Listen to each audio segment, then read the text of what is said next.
Okay, you have your insects from the farm or the market. Now what? This depends on the species, of course. Typically for insects like crickets, grasshoppers, and katydids, the legs and wings are removed before cooking or eating them, as these are too crunchy and get stuck in your teeth, though this is optional. For certain tarantulas, taking a blowtorch and singeing off the hairs is a good idea, or you just roll it around on hot stones or ashes to get the hairs off. In Cambodia, tarantulas typically have their fangs removed, so they can be maintained in the market alive for a few days to preserve freshness without the risk of biting anyone. Depending on what your insect ate, you may want to clear its gut. Orthoptera, for example, are usually starved for a day to empty their guts. Shea and mokpane caterpillars have their gut contents squeezed out of them with a stone or rolling pin, like squeezing toothpaste from a tube. Certainly, the insect you most want to clear the gut of is the dung beetle.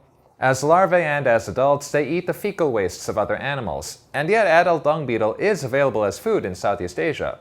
How do you empty their guts of their vile contents? The trick is you put the beetles in a bucket of water. They will sink to the bottom, and in order not to drown, they defecate, emptying their guts in order to float to the top, where you can strain them out and cook them for someone who either doesn't know what you're feeding them or doesn't care. A similar trick is used for certain stink bugs in southern Africa and Southeast Asia. The insects contain a foul-smelling chemical defense that would give them a bitter taste if you swallowed them. By stirring the insects in water, one can irritate them enough to emit all of their chemical defenses. The bugs are then dried in the sun before cooking. This does not apply to all stink bugs, as for some the chemical defenses are the source of a unique picante flavor, and you wouldn't want to lose it. For other insects, you do nothing. Bamboo caterpillars, cicada nymphs, aquatic insect nymphs, ants, bee brood, lake flies. You can cook these almost as soon as you collect them, and some insects can even be eaten raw. You might want to kill the poor creature before you cook it or consume it, if this wasn't done before you bought it. Most likely you are going to either freeze them or just toss them into the hot oil or boiling water to fry them. It may be cruel, but there is no arguing that your food isn't fresh. And if you don't like the sound of this, consider what a cow has to endure before it becomes a burger. A lot of modern humans are quite disconnected from the source of their food and all of the details involved in animal processing. But someone has to do it.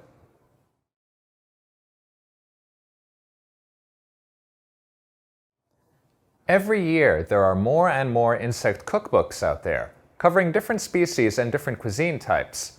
I can only give you a cursory glance at the possibilities. Recipes are helpful, not only for suggesting creative ingredient combinations, but also for telling you how long to cook something to be sure it is safe to eat and at maximum deliciousness. In diffusion of innovation terms, recipes reduce the complexity of a new food, telling you how to use it. First, not all insects need to be cooked. Some do. Raw cockroach apparently tastes just as disgusting as you would imagine.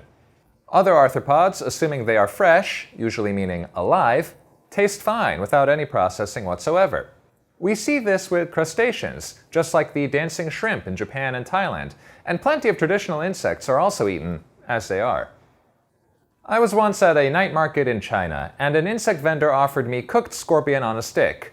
I told him I had already tried that, which was true, and so he asked me if I had ever eaten them alive. I had not. Remove the stinger at the end of their tail and pop the rest of the scorpion into your mouth and chew. It was actually very refreshing, and an easy way to impress both the vendor and my fellow travelers. Palm grubs can be eaten raw. Soak them in rice wine for a while and mix them with fish sauce and Thai spices, then hold them by the head and bite off the rest. If you don't like that, toss them alive with some spring onion into a bamboo tube and cook them over a fire. Spear them on sticks and grill them, or pinch their bodies open so that they don't pop and then fry them in oil. Kai motang, the eggs of Thai weaver ants, have a consistency of caviar and go great when fried with eggs into an omelet, or when mixed with spices wrapped in a banana leaf and roasted. Adult ants, because of their chemical defenses, have a sour flavor, so you can use them the way you would lemon juice or vinegar. Add them on top of seafood, or mix them into a salad, or even a dessert. Cambodian-style tarantula is easy to prepare. Just toss with a little sugar, salt, and MSG, then fry with oil and garlic until the abdomen is less runny and the legs are stiff. If you want to hide the appearance of the spider somewhat, you can dip it in batter and fry it. At the Bugs Cafe in Siem Reap, they chopped tarantula up and prepared samosas from them. You could never tell from looking at samosa that it contained tarantula, though I still think the more authentic experience is to go down the street to the tarantula man at the day market and just buy a whole spider yourself. The giant water bug of Southeast Asia can be boiled or fried whole, and is often sold heavily salted. You'll want to remove the wings, legs, and head and eat the rest. Crushed water bug with chilies, garlic, shallots, and lime juice makes a uniquely flavored Thai nam prik. What about the brood of wasps? In East Asia, wasp nests can be collected and positioned with their openings over a jar of high-strength alcohol. The fumes cause the wasps to fall into the alcohol, which you can now sell as special wasp alcohol. The nest can be steamed to cook the brood, or you can pull them out one by one to fry them, marinate them in soy sauce, steam them into banana leaves, or make into a ceviche. At the Nordic Food Labs in Denmark, bee brood is liquefied and mixed with honey and nuts to make granola. How about the farmed insects, like crickets and mealworms, that are most easily available in the West, if not from food stores, then from pet stores? Yes, you could just sprinkle them on top of a salad or pizza or fried rice or pasta or cookies or brownies, but where's the fun in that? Mealworms have a nutty flavor and could be used the way you use any other nuts, say as an alternative to pecans in pecan pie. Crickets are savory and rich in protein, so grind them up and use them the way you would ground meat, in a burger, in tacos, in dumplings, or filled pastas. Toast them with chili and lime, sauté them with lemon and garlic, deep fry them with peppermint leaves, make lettuce wraps, arancini, burritos, fritters, cobbler, treat the insects as you would any other meat, and make them the primary protein and star of the dish, not just an exotic condiment. Remember too that insects are closely related to edible crustaceans like crabs, lobsters, and shrimp, and probably could be cooked in similar ways. Think of insects as the shrimp of the land. You can barbecue them, boil them, broil them, bake them, sauté them. There's insect kebabs, insect creole, insect gumbo, pan-fried, deep-fried, stir-fried. There's pineapple insects, lemon insects, coconut insects, pepper insects, insect soup, insect stew, insect salad, insects and potatoes, insect burger, insect sandwich. Or if none of that appeals to you, you could always prepare a box of insect chocolates.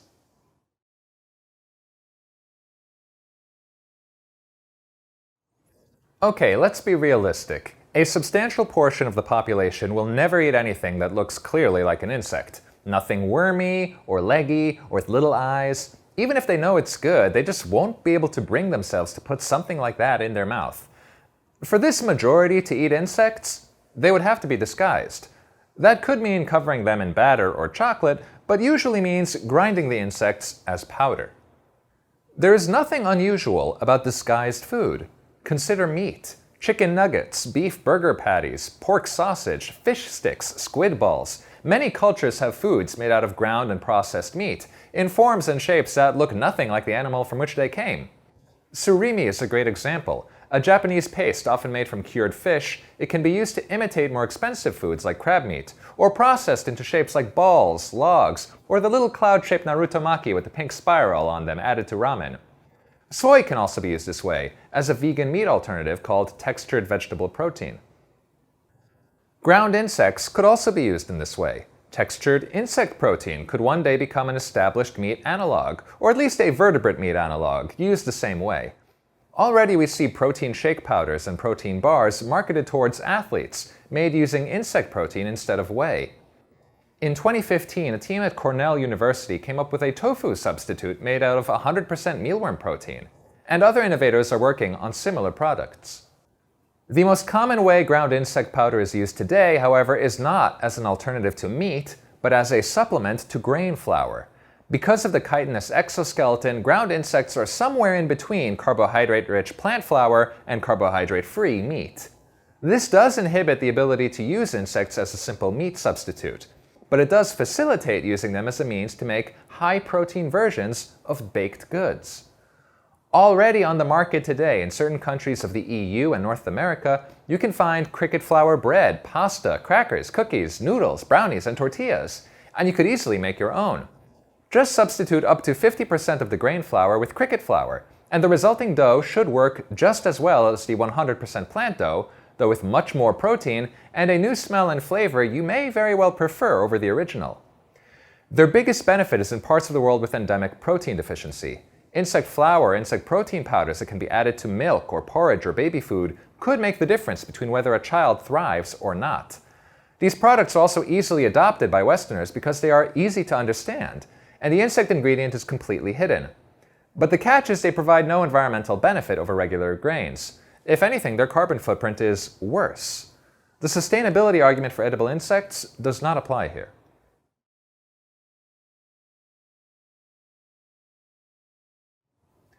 In cooking, insects are most easily used similar to the way small shrimp, ground meat, or even peanuts are used, due to their size, their protein and fat content, and, depending on their species, the crispy, crunchy exoskeletons. They can also be ground into meal to make high-protein baked goods. But there are some more creative ways to use insects than either as a meat substitute or as a protein supplement. First, many insects do have their own unique flavors and textures, which can be used by insect farmers to make value-added products, like Laotian cricket chili paste or Mexican agave worm salt. Other farmers, chefs, and food innovators are experimenting with insect condiments like cricket gravy, cricket pasta sauce, cricket broth for ramen noodles, and even a cricket bitters for alcoholic beverages. A special flavoring agent used in Thai and Vietnamese cuisine is the essence of mangdana, the giant water bug Lethoceros indicus. While most of the insect is edible, the male produces a pheromone that is stored in a sac in its body, and this essence has a very powerful and highly prized aroma. One drop can flavor an entire dish. This species cannot be farmed, so authentic water bug essence is expensive. Fortunately, artificial water bug flavor exists, containing the exact same compounds. Insect processing technology is also leading to novel food innovations. Insect protein can be extracted from the ground insects and used as an ingredient in protein shakes or bars targeting athletes. Such proteins could be more sustainable than dairy whey and comparable to plant proteins depending on the source. In the process of making insect protein powder, the fat from the insects needs to be separated out. This insect oil could be used as a cooking oil, possibly as an alternative to palm oil or vegetable oil. Plant oils do have a substantial environmental cost, especially palm oil that requires significant amounts of rainforest deforestation to provide land for oil plantations. So using insect oil may very well be more eco-friendly and sustainable. Food scientists are investigating insect oils. It's not cholesterol-free like plant oil, but it is lower in saturated fat than animal fats and has sufficient levels of essential fatty acids. Different species of insect should produce oils with different characteristics, just as oils from different plants do. Some, like cricket oil and soldier fly oil, apparently have very pleasant aromas. Others might not be suitable as food, but could still have other uses, such as in cosmetics or even as industrial lubricants. Returning to the environmentalist argument for eating insects besides beef, insects could potentially be used as an alternative for dairy. Milk still has a high carbon footprint, and plant-based dairy is a growing market, so why not insect-based? In 2019, a South African startup called Gourmet Grub announced that they had developed an insect-based ice cream from a product called Entomilk made out of black soldier fly. Entomilk is lactose-free. In fact, it is completely sugar-free, unlike animal or plant milk, and has 5 times as much protein as regular dairy. Because black soldier fly farms could be established in a relatively small space, including in cities, they reduced the transportation costs associated with producing dairy in rural areas, and all the environmental costs that come with it. Plus, since the black soldier flies can be fed waste from organic side streams, their production actually helps offset the environmental footprint of other foods, including plant-based ones. Insect milk thus may very well be more environmentally friendly and more nutritious than either animal dairy or any of the plant-based dairy alternatives on the market today.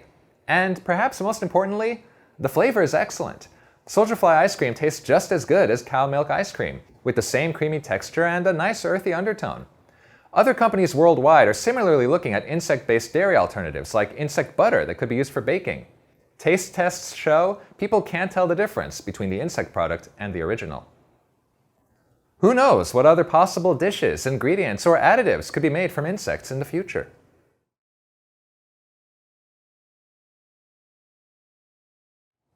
Much of the research on entomophagy, and much of this course, focuses on the what, how, and why of eating and farming insects. Very little looks at actual taste. This is probably because taste is very subjective. What I think tastes great, someone else may think tastes horrible, and others might think is nothing special. Flavor is definitely important when it comes to new foods. If the first insect dish you ever tried happened to be bad tasting, it was burned or bland or overly salty, then you may not be interested in trying insects again, even if the bad flavor had nothing to do with the insects themselves. This is why chefs are teaming up with entomologists and university researchers to try and study the flavor of insects, to see if these can be used to better market edible insects worldwide, to encourage people to eat insects not because they are nutritious or ethically or environmentally friendly, but because they are delicious. And for most of traditional entomophagy, deliciousness is exactly the reason why people eat insects. Insects aren't traditionally eaten because the people don't have access to other food. They are eaten because they are delicious. They are a desirable snack, often only available in nature for a limited time per year. A natural treat one can just pluck from the forest and enjoy, like a wild mushroom or a tasty herb or fruit. I would argue that the deliciousness argument may be more convincing for the majority of people than the arguments focusing on insects as being innovative or sustainable, as taste is a significant motivator for eating. So, what do insects taste like? Well, if you're expecting me to say insects taste like chicken, I'm not going to say that. First of all, there are many different kinds of edible insects, all with their own unique smells, textures, tastes, and mouthfeels, all of which affects their flavor. Asking what insects taste like is the same as asking what vegetables taste like or what mammals taste like. They're all different. Second, insects, like anything else, will pick up the flavors of whatever you use to cook them, like oils and spices. Salted insects taste salty. Honey marinated insects tastes like honey. Insects with chili peppers taste spicy. So if you're eating deep-fried crickets from a stick from a touristy stall in an Asian snack street, it'll probably taste oily and crunchy like everything else deep-fried on a stick. This can be a good thing. I've had fried scorpion in Beijing and it tastes exactly the same as potato chips. Fried tarantula legs, French fries. Close your eyes and you would never know the difference. This is also great news for junk food makers. You can already find cricket, mealworm, or silkworm snacks around the world in all sorts of flavors, depending on the market. Barbecue, chili, pepper, nacho cheese, salt and vinegar, teriyaki, pumpkin spice, wasabi, you name it. Finally, I don't like the idea that eating insects can only be justified by comparing their flavors to something else. Why should everything taste like vertebrate meat? Let insects taste like insects. Bee larvae, for example, have been described by different people as tasting like caramel, nuts, sunflower seeds, shrimp, or pork rinds. It would probably be easier to say bees taste like bees and encourage people to try them for themselves, which I do. Admittedly, I am not very good at describing flavors myself, but if you asked me what locust tastes like, I would tell you they taste like locusts. There's no other way for me to describe them. They have their own unique flavor. It deserves to be called such. Some groups of insects do have their own distinctive flavors, often due to their chemical defenses or pheromones.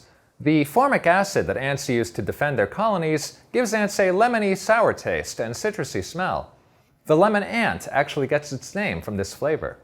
The expensive Mangdana incense from the male giant water bug is supposed to have a sharp, floral, somewhat sweet flavor that goes well with meat or fish. Humiles, the stink bugs of the Taxco region of Mexico, have a high iodine content that makes them a bit of an acquired taste. Bitter, with a strong cinnamon odor. Some insects taste like their food. Phalaera flavescens, an East Asian moth that feeds on the leaves of the Japanese cherry blossom, picks up their delicate flavor. If you insist on comparing insects to more common foods, here are some records from the literature. The reindeer warblefly from the Arctic tastes like milk. The Australian witchetty grub, when eaten raw, tastes like almonds. Hormigas culonas, the big butt ants of Colombia, have a flavor somewhere between bacon and pistachio, while sacondri, the Madagascan beanbug, is supposed to taste very much like bacon. The hoo-hoo grub from New Zealand allegedly tastes like butter chicken, and the Madagascar hissing cockroach tastes, alas, like a greasy fried chicken. How accurate are these descriptions? The only way to find out is to try them for yourselves.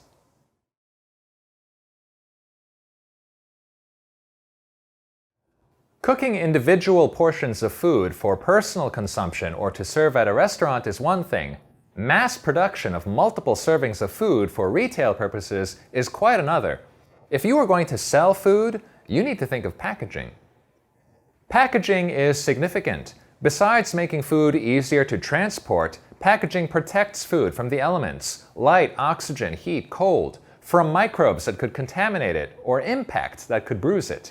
Even before that, the decision to package something comes with a decision for the amount in each package. Packaging determines portion size, single serving, or enough to last a month. Packaging ensures everyone gets the same amount of product, ideally with the same consistency. Finally, the labeling on the package will not only tell you what is required by law, like nutrition information and ingredients lists and allergy warnings, but also the marketing aspects like the brand name, mascots, slogans, distinctive colors, maybe even instructions on how to eat or prepare the product. And innovative packaging can be even more important than the product inside it. Recall the Burkina Faso-based company Faso Pro. Their innovation relies on taking fresh shea caterpillars, drying, sterilizing, powdering, and packaging them in a form that extends the shelf life of the caterpillar for over a year.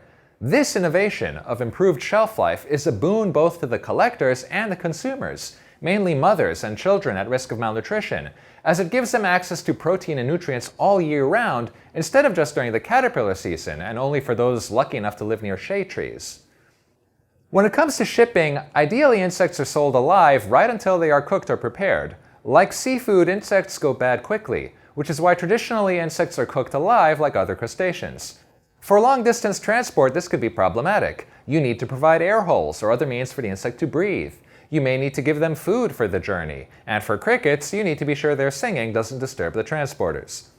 Freezing insects is a safe solution for transport, although note that some countries do not allow import of frozen insects. Wholesalers in Southeast Asia that deal in massive quantities of insects will typically store them for 2 to 3 days under ice, or store them in large freezers for 1 to 2 years. Wholesalers will usually be the ones who boil, freeze, and fry the insects dead, and then divide these large quantities of insects into smaller packages for retailers, who in turn divide them into smaller portions for consumers. If insects cannot be eaten fresh, then they must be preserved.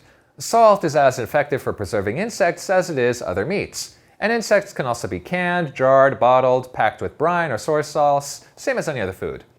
You can find canned insects in Africa, Asia, and the Americas. Freeze-drying is a common way to preserve insects for transport. It's expensive, but it preserves the shape and color of the insects well, and allows for long-term storage and international transport. If the insects are being processed into a product like flour or pasta or snack food or protein bars or spice mix, then the final product's preservation, storage, and packaging requirements change accordingly. The design of the final package will certainly impact the consumer. For example, in Thailand you can buy single-serving portions of bamboo worms in microwavable bowls, making it very easy for someone to cook them even if they had no previous knowledge on how to do so. This provides an advantage of convenience.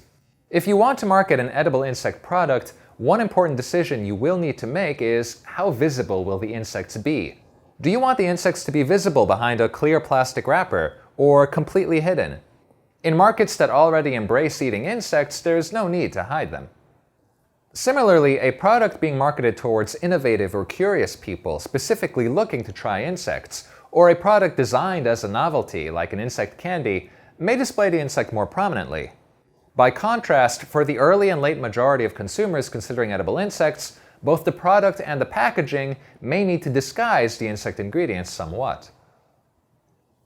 If you are selling a cricket protein energy bar, how prominently do you want the word cricket on the wrapper? Big font or small? Do you want a picture of a cricket on the wrapper? Should it be realistic or abstract or a cartoony mascot?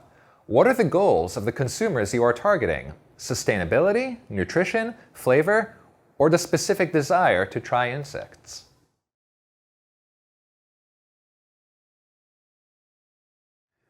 If you left your home today in search of insects to eat, would you know where to go?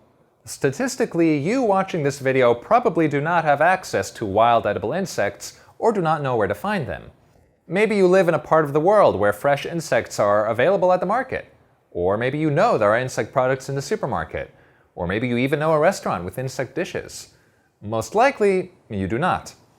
So, assuming that I have convinced you through this course that insects are worth eating, where can you go to try them? That many people today cannot answer this question is an example of a relative disadvantage. Insects are not convenient. They're not readily available the same way meat and flour and nuts and other insect alternatives are. This low supply makes insect meat far more expensive, adding another relative disadvantage. Using another term from diffusion of innovations theory, the trialability of insects is low. Even if they wanted to, most people do not have the option of going to the store and getting raw or minimally processed insect ingredients to experiment with, to cook in their own kitchens, to their own tastes. This leads to a phenomenon of passive rejection. When a person says, "I don't want to do that," that's active rejection.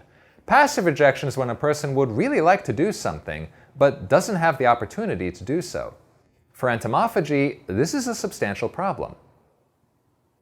If you wanted to buy insects today, you may have to order them online, adding significantly to the financial costs on top of inconvenience. Plus, the quality won't be as good as if you got them fresh. Alternatively, you may be able to find living or freeze-dried crickets or mealworms in a local pet shop where they are sold as reptile food. Doable, but how many people do you think would feel normal going to a pet shop to buy human food? Besides inconvenience and price, there is a social cost to this. As long as insects are not available in an unprocessed form at regular food markets for people to use as they wish, their widespread adoption as a food isn't going to happen. The innovations most needed to successfully promote edible insects, thus, aren't those that increase demand, but those that increase supply.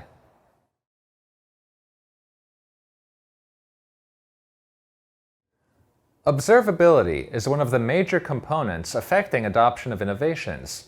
How easily can you see people using the innovation? How similar are these people to you? And are they giving positive reviews? Some say there is no such thing as bad publicity, but some types of publicity are still better than others. Humans have been eating insects for thousands of years, and so insect eating does appear sporadically in the media. Let's focus for now on media in countries that do not have traditional edible insect cultures. In the past, insect eating was seen as something unusual, exotic, and unwanted. Our hero travels to a far-off country where he has to eat insects so as not to offend his primitive hosts. In nonfiction, a traditional insect-eating people are seen on a travel documentary or TV show about bizarre foods. A game show forces contestants to eat live insects as punishment or to overcome their fears. In all these cases, insect eating is othered, depicted as something people unlike you are doing, or as something people like you are doing but against their will. Only a certain kind of person will see these examples and think, I want to try that. The global interest in edible insects exploded in the early 21st century, primarily motivated by the sustainability argument. Documentaries claiming insects will save the world or that eating insects will be the food of the future were made. Wackadoodle scientists with weird hair and insect-themed clothes go on talk shows to promote eating insects. Movies and video games set in a dystopian future will show people eating insect-based protein products whether they know it or not. Climate catastrophe dystopias are certainly part of the late 20th and 21st century zeitgeist, but is being told that insects are the food of the future because humanity is killing the earth going to motivate people to want to eat them? This media, intentionally or not, depicts insects as punishment food. Humanity has doomed the planet, and now we must eat these disgusting animals as penance for our sins. As time has gone on and global interest in edible insects went up, more and more of these depictions became positive and even normalized. Instead of travel shows, insect eating is being seen on cooking shows. Instead of scientists, chefs are going on talk shows and preparing dishes, and the hosts are eating them.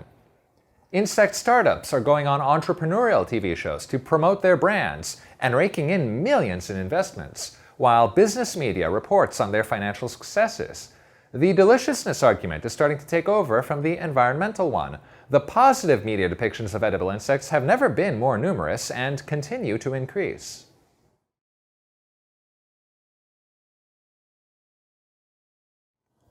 For over a century, activists in the developed world have been promoting insect eating, yet it is still relatively uncommon. There are three main factors for this. The biggest, I would argue, is supply. Insect products just aren't readily available in these countries. They are expensive, inconvenient, unattainable. The next big factor is cultural opposition to insects. You watching this probably live in a society that has negative views on insects, with more people afraid of them than eating them. The third and perhaps least talked about is cultural support for meat. Meat's problems are nothing new. Vegans have been talking about them for years. Yet globally, the demand for meat is increasing by about 2% every year. In 2009, the Food and Agriculture Organization calculated what it would take to feed the world in the year 2050. Extrapolating from historic trends, they found that the average daily calorie intake per person would increase from around 2,750 to over 3,000, and global consumption of animal protein would increase by at least 60%. Surveys globally have confirmed this trend. Even in India and China, where certain religious prohibitions to eating beef exist, demand for meat is going up. Why is this happening? The answer is development. For most of the world's poorest, getting enough protein to thrive is difficult, and animal protein is a rare treat. When people get out of poverty, they demand more meat, because meat is seen as a social positive, a status symbol. Today, the wealthiest cultures are the ones eating the most meat, and worldwide celebration feasts and banquets are typically dominated by animal protein. Vertebrate meat has many positive cultural attributes that other foods just do not have.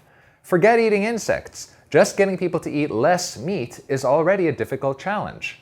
While vegetarianism and veganism are on the rise in the developed world, so is the average amount of meat consumed by everyone else there. And in the developing world, vegetarianism is decreasing because, for many, it was involuntary.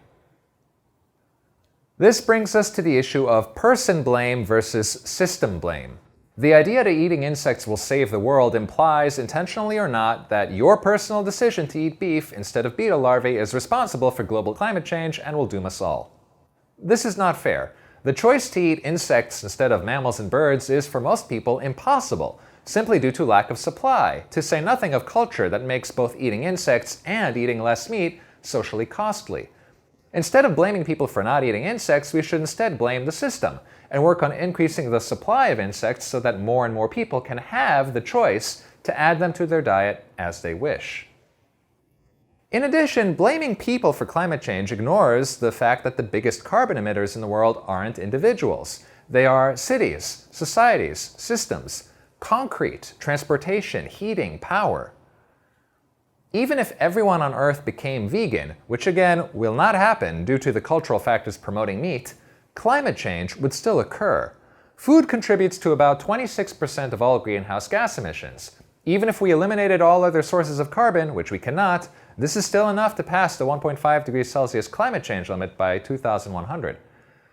Of all the carbon costs from food production, around 53 to 57% are from meat. So the benefits to carbon production from all of humanity going vegan would probably be about the same as all of humanity eating half as much food. A good idea in countries with high obesity, but again, something that is very difficult to achieve due to societal cultural reasons. I won't deny that eating vegan or perhaps ento-vegan is the best choice for sustainability, but it's not enough to save the world. Individual versus systemic impacts on climate change deserve way more time to go into sufficient detail, so I won't say more here. My takeaway point is that food is an emotionally charged part of life. People take demands to change their diet very personally, especially if it comes from someone with a very different background and outlook on life. Why should populations with easy access to meat and highly polluting habits tell those just coming out of poverty that they should eat less meat to fight climate change? In the shadow of the COVID-19 pandemic, a new opposition arose to the promotion of edible insects and other meat alternatives. A meme arose that elites, often referring to technocrats, social media corporations, billionaires, journalists, and academics, are pushing the idea of edible insects as a means to usher in a new world order or Great Reset, while they still enjoy beef. This mishmash of anti-capitalist and right-wing conspiracy theorism took actual insect lobbyists by surprise since, for one thing, entomology activism has been around since 1885.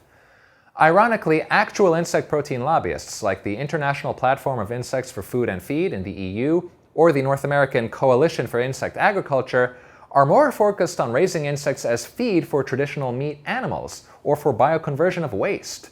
That is where insects can have the biggest benefit for developed nations, not as meat alternatives. We know convincing humanity to eat insects is unlikely, and its effect on climate change would be relatively minimal. Instead, we can use insects to fix the systemic issues that are actually the bigger problem.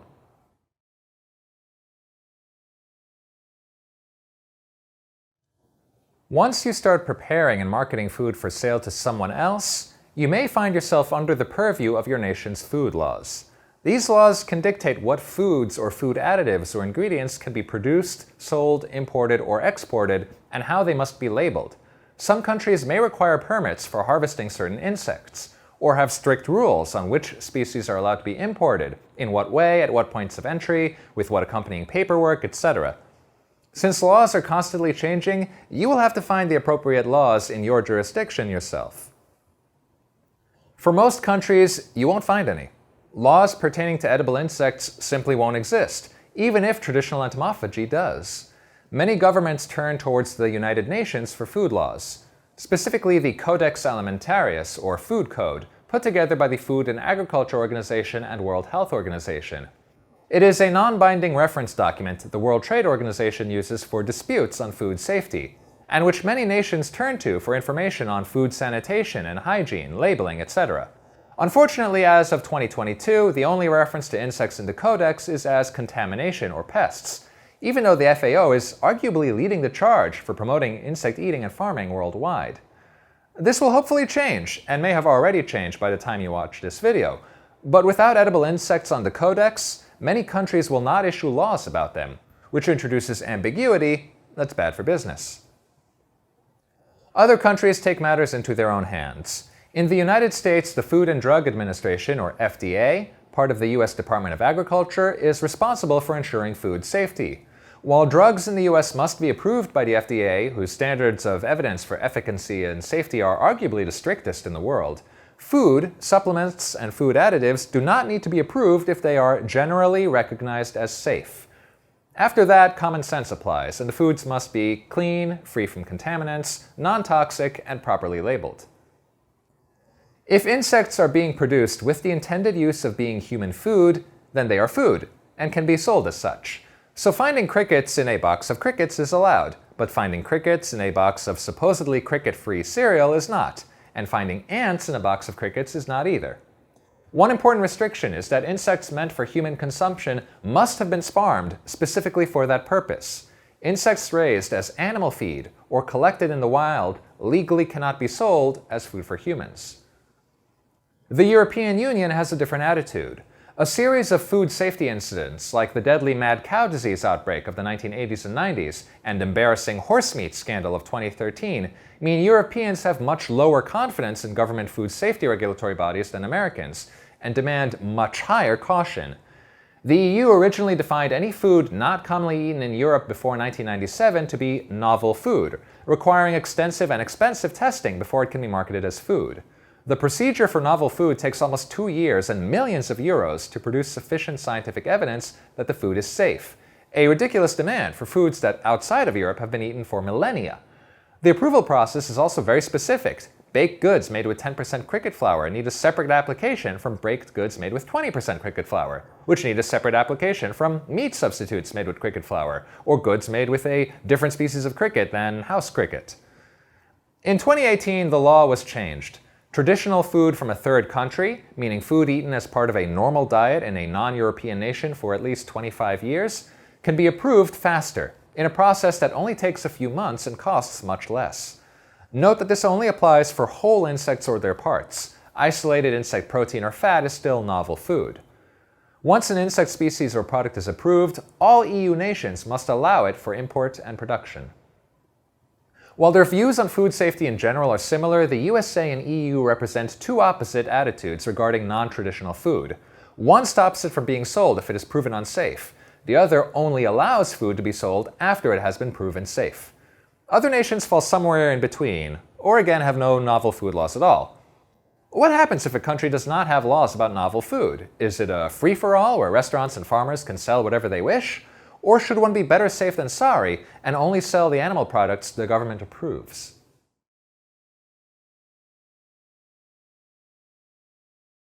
What about food for non-humans? Pet food and livestock feed? And what about farmed insects themselves? Are there any laws pertaining to this? Again, every country is different and laws constantly change, so if you need to be certain, check your local jurisdiction. The Codex Alimentarius does have information on farming and animal feed, including codes of practice on good animal farming.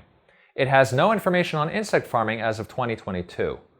In 2018, the Thai government released the first good agricultural practice document for cricket farming, with the hope that the United Nations would adopt it as an international standard for cricket farming. In the USA, animal feed is not controlled by the FDA, but by the American Association of Feed Control Officials, whose attitude to feed safely is quite strict. As of 2020, the only approved insect ingredient for feed was black soldier fly, and then only for salmon and poultry. This is a surprising level of caution, and not too different from what is approved in the EU. There, livestock feed laws mainly focus on the prevention of mad cow disease, scrapie, and other prion diseases, restricting the types of feed allowed at any point in the food cycle. Briefly, mad cow disease is caused by mutated proteins called prions in the central nervous tissue, and is spread by intraspecies recycling. That means the feeding of processed animal protein from one species to the same species, or cannibalism, which, as distasteful as it may sound, is quite common in livestock farming. Cows were being fed ground-up cow tissue, which included brain matter, which led to outbreaks of mad cow disease that unfortunately also affected humans. In 2001, the EU banned all processed animal protein from all feeds in efforts to stem the mad cow disease outbreak. However, not all animals have prion disease. Fish, for example, do not have them, nor do insects. In 2017, the laws changed so that insects and isolated fat and protein from insects could be used as fish feed in the EU, since neither poses a risk of prion diseases. However, the feed given to the insects is regulated. This is mostly a concern for black soldier fly, as again, the biggest benefit of this fly is its ability to valorize organic waste. Nerve and brain tissue, which is where prions are located, as well as manure, lab or zoo animals, and animals that died of disease, cannot be fed to insects, nor can catering waste or slaughterhouse waste be used because it could contain pork or beef. The only waste products allowable for black soldier fly in the EU would be organic side streams from food factories. Better than nothing, but limiting the potential of BSF to solve Europe's organic waste problem.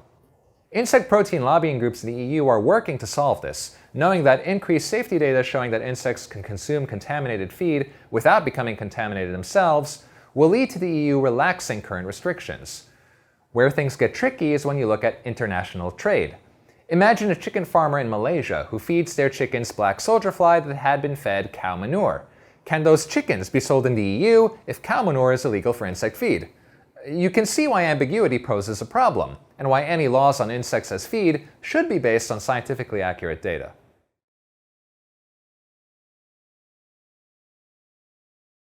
Why have food laws anyway? Wouldn't it be better for the insect farmers if insects were unregulated, so they can be free to do whatever they want? Not necessarily.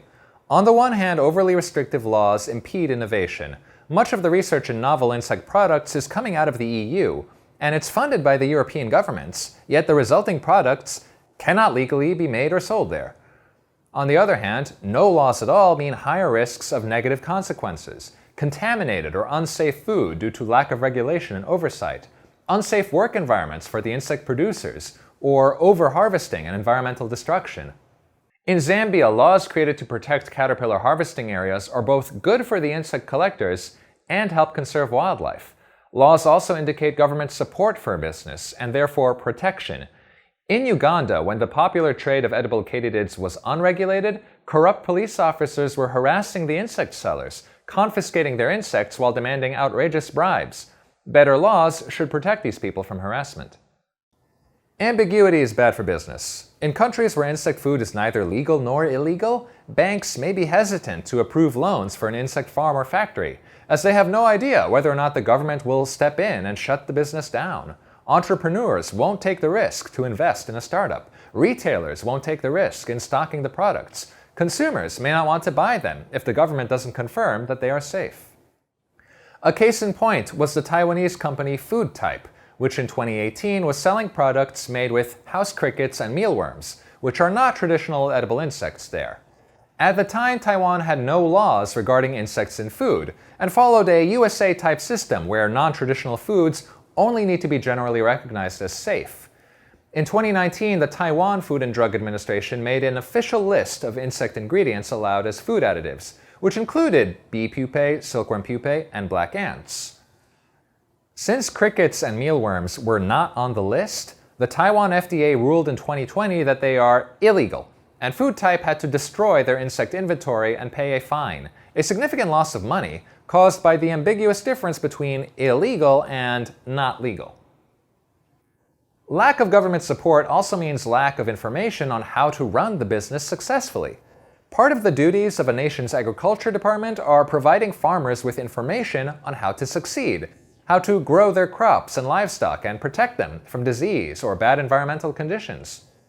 For insect farming, such agricultural extension services and good practices documents are not widely available, so farmers have to figure everything out for themselves. Should they wish to, governments can play an active role in promoting edible insect farming. A great example is South Korea. Silkworm pupae and the beetle Protetia brevitarsis sorensis had long been a traditional food there, but in 2016 the Korean Ministry of Agriculture, Food and Rural Affairs issued the Insect Industry Promotion and Support Act to improve the income of farming families and support the development of the insect farming economy. This applied to edible insects as well as insects sold for pest management, as pets, or other purposes.